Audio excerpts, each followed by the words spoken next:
it figured out. I am so glad you got it figured out. And this is perfect. The screen is split 50-50, which is absolutely wonderful. Yep. Good. So it's so good to see. It's so good to see you, Amy. We'll go ahead and we'll get started. Folks will probably come on and start watching, and then they'll just watch, and they'll come and go and say, please. Hi, Kilo. This is Earl. Hi, Lori. This is Earl. I'm here with Amy Simpson, and Amy is a reader of Lenny Gray from, what's your hometown, Amy? Johannesburg, South Africa. Johannesburg, South Africa, or known as, what do you call it? Is it what? Joburg. You call it Joburg. So you are from Johannesburg, South Africa. And again, I want to thank you for being here and, starting this conversation about the book Lenny Gray. I really, really appreciate you reading it. So tell me your thoughts about it. Give me your impressions of it. Just jump right on in. Well, I think one of the biggest things for me, it really helped to do the audiobook, first of all, versus reading the book, because I'm a student and I need to do it on the go while I'm driving to class. I need to, on the train, the bus, the car, whatever, I need to do it on the go. And I need to be able to pick up where I left off. So I feel like the way that you were able to do all the voices made it easy for me to pick up. As soon as, if I hadn't listened for it for 2 days, I could pick up exactly where I left off and know exactly where I was and not go, oh wait, what was happening? Okay. So the voices definitely helped me, and I think a lot of similarities picked up with me, even though I don't understand or know much about that time period in America. I think there were so many similarities between my life growing up in South Africa and the book. So give me an example of some of those similarities. So I think the underlying thread through all of it was poverty. Even though a lot of it was race and segregation and things like that were highlighted in the book, I think a lot of it for me was poverty, because it was growing up in South Africa. Even though I was not part of apartheid I was the first generation that was actually desegregated. So I was the first generation to go to school with a mixed class. So I didn't personally grow up like that, but my older sister and then my mom and my grand, they all grew up with it. So, and then I think it overflows from generation to generation. You don't have to grow up in it to understand that poverty in particular and what comes with it, the abuse of alcohol, the abuse of women, all sorts of things that go with poverty just overflow from generation to generation, because it's just normal. It shouldn't be normal, but it appears normal, that's all they know. So they carry on with the next generation abusing women, because that's how they know to treat women. So you're saying, so that's really interesting. So you're saying that some of the same similarities in Lenny Gray that talked about the not only the poverty but the addiction to alcohol, which leads to the abuse of not only women but abuse of children. The abuse of children. You're saying that it is similar to that in South Africa. And you're saying that the underlying theme of poverty is what is the cause of it. So what are the similarities between poverty in South Africa and poverties in the book Lenny Gray? Well, I think you speak a lot in the book about Lenny Gray and Curly Shanty, and that just really rang home with me, because I was also a teacher, so I taught children who literally lived in shanties, and that really struck chords with me, because I knew and loved people that lived and grew up like that, and that's all they knew, and they didn't know differently. They didn't know that there were other people who lived in brick houses and lived better than them. They didn't know anything. So in a way, when I was a teacher, the children who were living like that, and also you touched on the flood.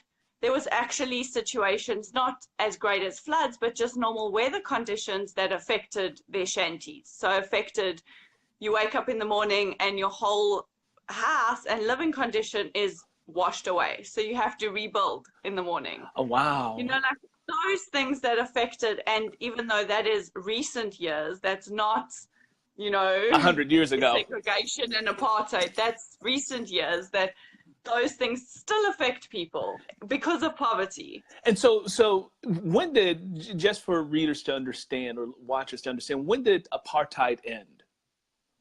So 1994 was the big election that Mandela actually won. And so in 1994, I was 3 years old. That's why my class, my first grade class, was the first class to be like all mixed. So I didn't know any different. But obviously, after he had won the election, it was still a battle to get people to change their minds and get people to change their ways. It wasn't like, okay, we won.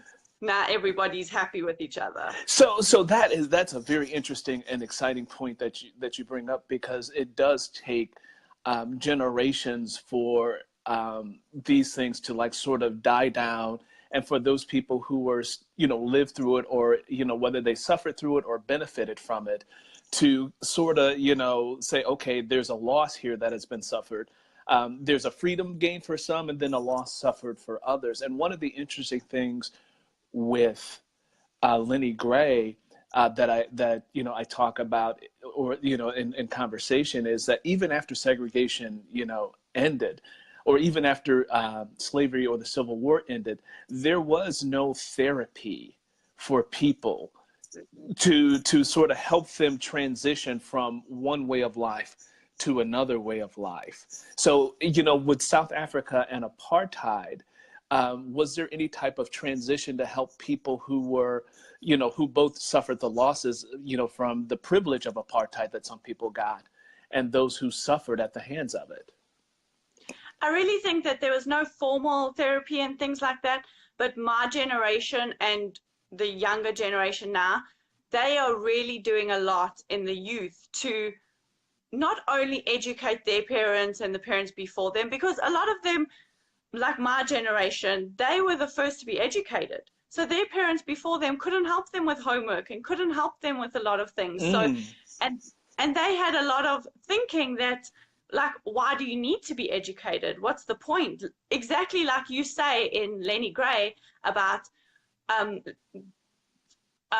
Lenny Gray being pushed down of, like, why does a colored girl need education? You know, Yes. why do you need to dream so big? And that was a lot of the threads of Black people in South Africa, of like, there's no hope for you anyway, so why dream so big? And I think it's really my generation that were mixed and saw each other's potential, because we were friends, we were peers, we, you know, we weren't rivals anymore, that it was, we understood education is the key, and Mandela was the first to teach us that education's the one thing they can't take from you. The one thing they can't take from you. Now it's very interesting that you're making those similarities between Lenny Gray, where there's a scene where her father saying that, you know, in 1918 there's no place for an educated colored Black girl in the world. And here we are, you know, someplace in the, you know, 1980s or 90s in South Africa, and, you know, coming out of apartheid, there's over in that part of the world, or that region of the world, people coming out of that sort of poverty are still saying the same thing. You know, it's, you know, we have been second-class citizens for so long, and education is not something that helped us to survive. And, you know, to hear that is, you know, it's saddening, but, you know, I'm glad that, you know, at least in that region of the world and here in the United States, that, you know, those sort of limitations have been lifted, and people, those who are willing and those who, you know, want it, can move forward, you know, because one thing about life is life doesn't care. Life is going to hit you. Yeah, life will hit you dead in your mouth, and whether you ask why or not, you know, it's just going to be that. So Amy, so you talked about, you know, the liking of the voices in the story. Thank you so much, because there was a total of 39 different voices that I had to do. Wow. So it was a lot to keep track of, you know, what to do with those voices and how to bring them forth. The next question is, let me ask you, what was the most difficult part of the book for you? Was there a difficult part?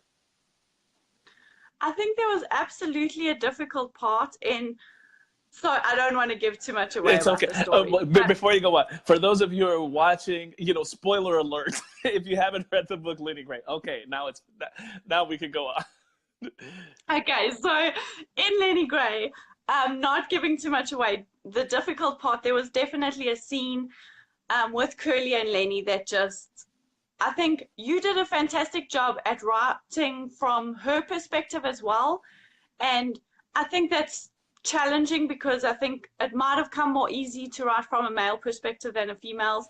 But you did that, you captured that really well because there was a scene between them that is so powerful because they're married, they're together, she's pregnant, and he sexually abuses her.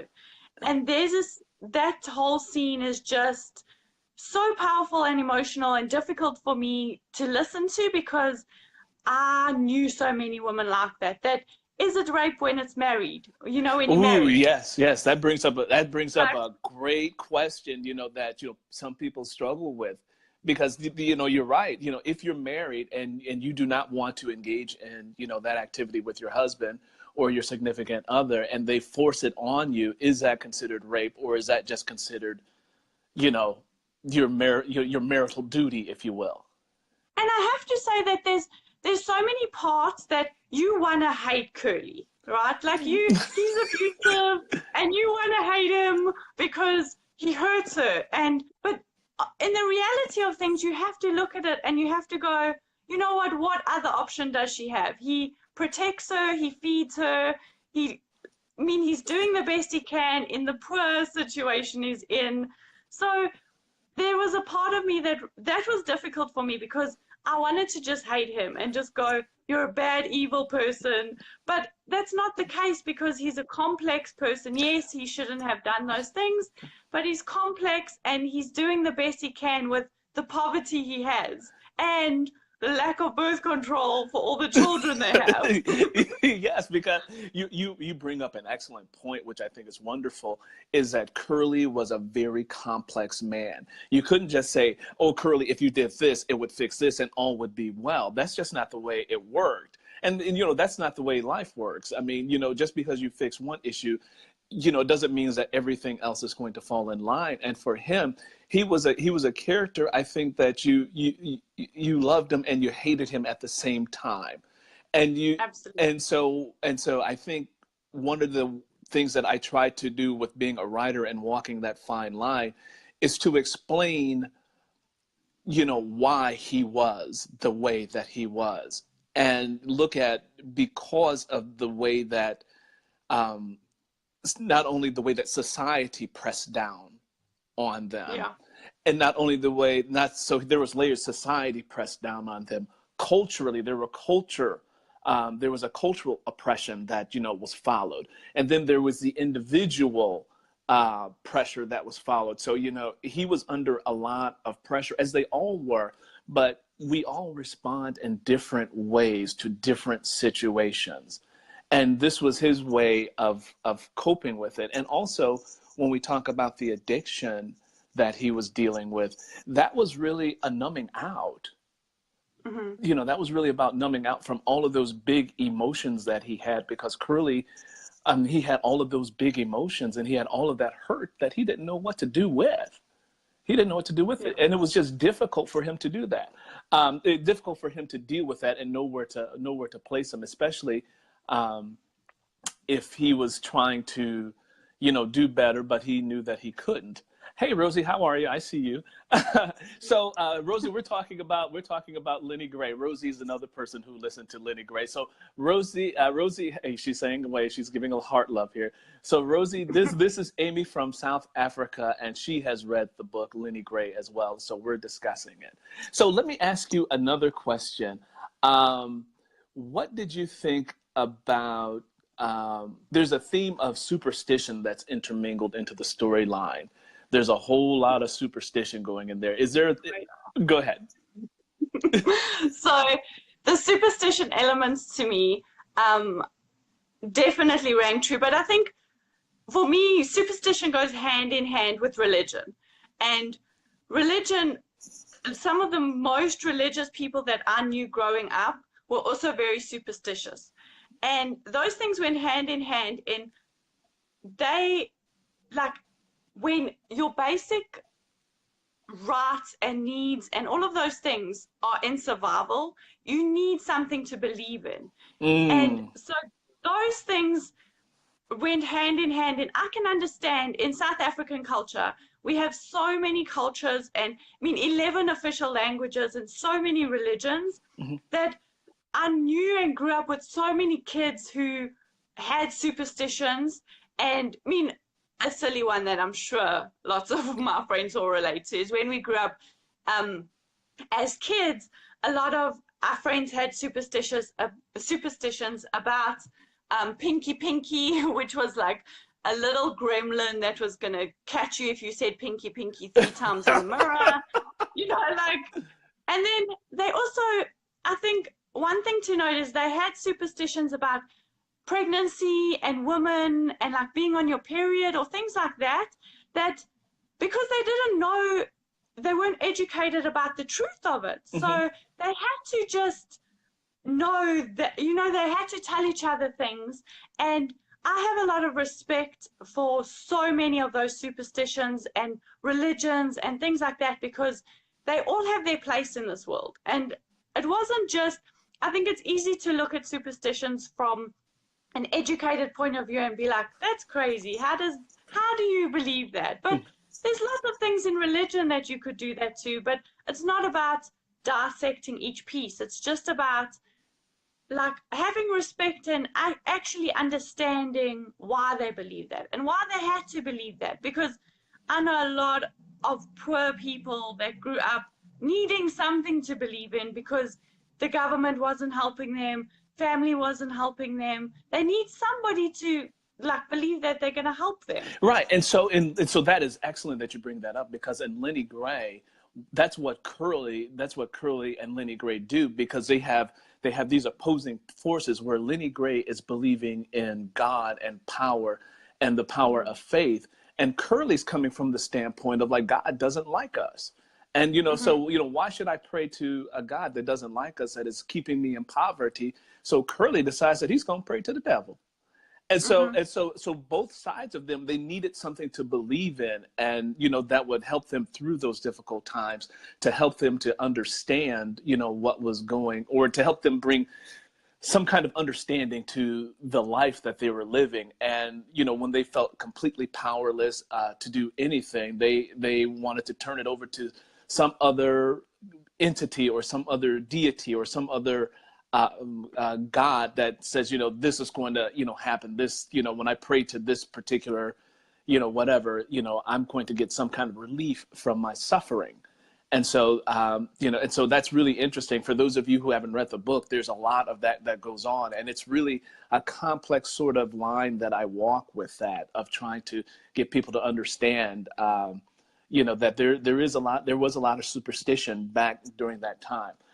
There was another question I have for you.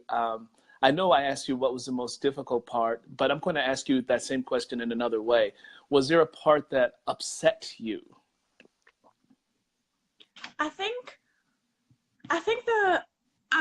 there wasn't a part that there was definitely sadness that as abuse is happening, or you watch Lenny Gray go from like this hopeful teenager that you want her to get out, you want her to break the chain of poverty, like you think that she can do it, but you also know she can't. So Um, there's this thing that you go from this hopeful.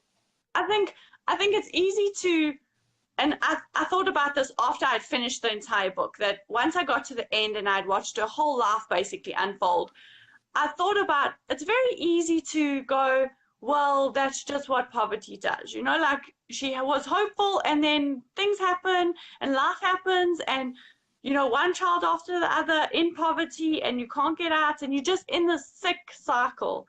But I think what stood so clear to me throughout the whole story was choice. And it hmm. wasn't that they made the wrong choices. It was that they didn't know they had a choice. It was Ah. that she thought that she was going to get out and she thought that she had all these big dreams and everything. She didn't know she had a choice and that changed the course of the rest of her life.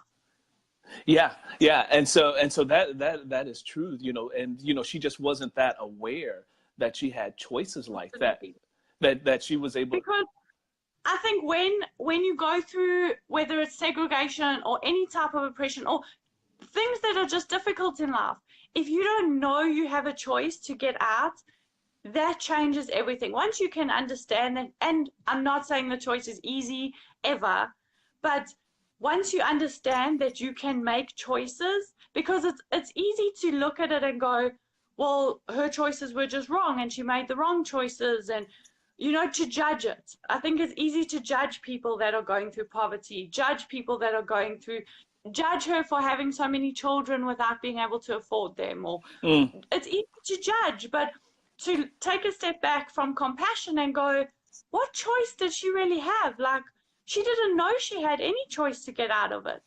Yeah, and so thinking about the time she lived in, because the story takes place between 1918 and 1951 in the American South. I mean, she did not have education the way that we look at education today. She got to maybe what, the second or third grade, and like, what education do you get at that level? And then as she matures, then she finds herself, you know, in this relationship with this man who, you know, views her as his pleasure center. And you know that, you know, and you know, although she's married, she's thinking that's what she does, but she totally submitted herself to him, totally gave her life to him, and you know, hope for the best. And in the same way, there was another part of the story with Curly and Mr. Bettis, the plantation owner. Yes. And so there, you know, I constructed that part of the story, and I gave Mr. Bettis godlike status to Curly, because you know, Curly believed in so much of everything. Curly believed everything that this man said to him, and this man was keeping him limited, and he couldn't see beyond that. And so in that way, he gave away a lot of his personal power that he did not have to.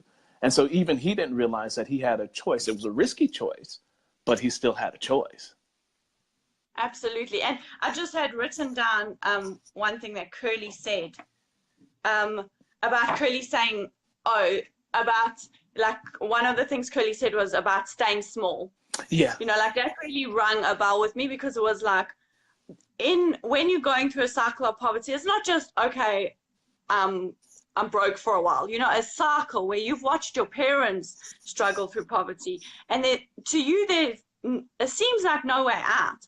And he had got the mentality that staying small would keep him safe, keep him. So that's also where I found conflicted with him, because in a way that's protecting his family. You know, that's the thing that the man should do. Yeah. And you can look at it and go, okay, he's being weak, and he's you know, he lost all his power, especially to the white man that was holding him under his thumb. And you can see it like that, but it's also his way of going, maybe he had the insight of, I can't get out of this, so let me stay small to keep my family safe. You know, and that's a powerful thing. And yes, that's how people stay oppressed and all of that, by not speaking out. But in reality, you got to keep your family safe and live with your family safe at night. So yeah, and so that's what I mean about the complexity, you know, of it. I mean, so in his mind, this was like, you know, he's like, I have to live small, be small, stay small. We have to remain small so that we don't get too big and we don't bring, you know, harm and trouble our way. And that's what he said, you know, this is the life for. He believed this was the perfect life to build on this earth, because he felt that was all that was given to him. And so, yeah, so that's a double-edged thought there. That has two edges to it. And so the thing about it is, if you look at it from one perspective, you see nothing but truth. If you look at it from another perspective, you still see nothing but truth. And so then it becomes, which truth do you go with? Which truth do you go with it? And so Rosie says, but this was a different era. It was a time where, you know, black folks had no power and they were being chased by the Ku Klux Klan. That's very true, Rosie. So he chose the lesser. He chose what he thought would keep him very, very calm, or very, very safe, and keep his family safe and alive. And so this was a thing with him about just surviving. You know, we just have to survive this. And I don't think he couldn't think any further than that, of just surviving this particular time that we're living through. And also there's another part of, the brain that wants to keep you safe. It's, you want to avoid that. The human brain is designed to keep us safe. And anything that threatens our safety or threatens our sense of security, we will avoid that, like the plague. We don't want to have to deal with that. And so that's where, Curly was saying, I have to, stay safe and keep the family safe and all that. So yes, in that part, he was a good man, but on the other part, he wasn't. And and so that was very, very, very tough. Let's see, we haven't talked about one of my favorite characters in the book is John.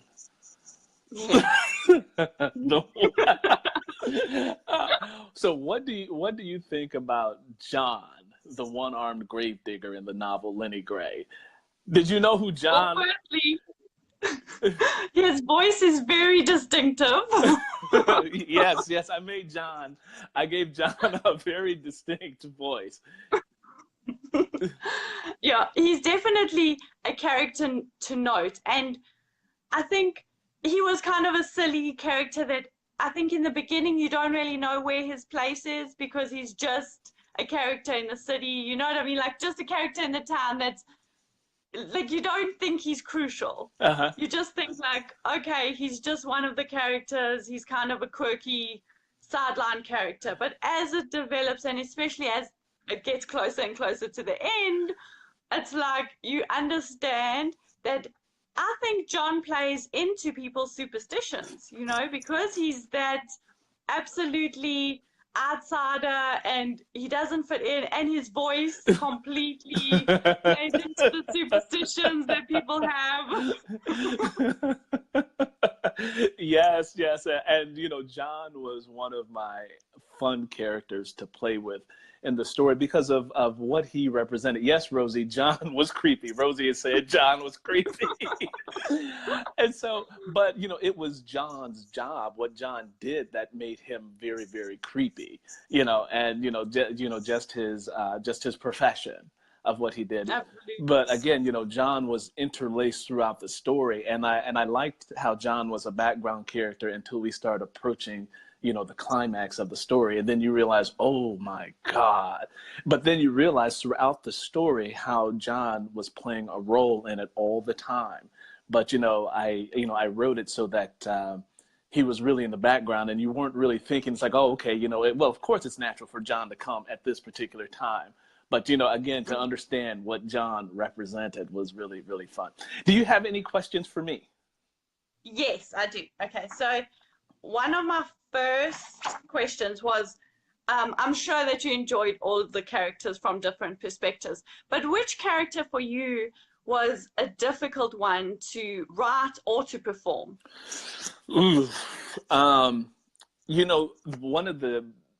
There were two difficult characters, but I'm going to go with the second one. Mr. Bettis was a difficult character for me to write and perform, because Mr. Bettis represented hatred, he represented segregation, he represented a enslavement of a person's mind and an enslavement of people. He was kind of a leech. And so, but I wanted to be true to that character. I wanted him to also have his sort of vision of the truth of, this was the life he had set up. This was a life that was handed to him from one generation to the next generation. It was set up for him to succeed in that way, but yet he was still doing it off the backs and misery of others. And so Mr. Bettis was probably was a character that was the most afraid, because he had the most to lose.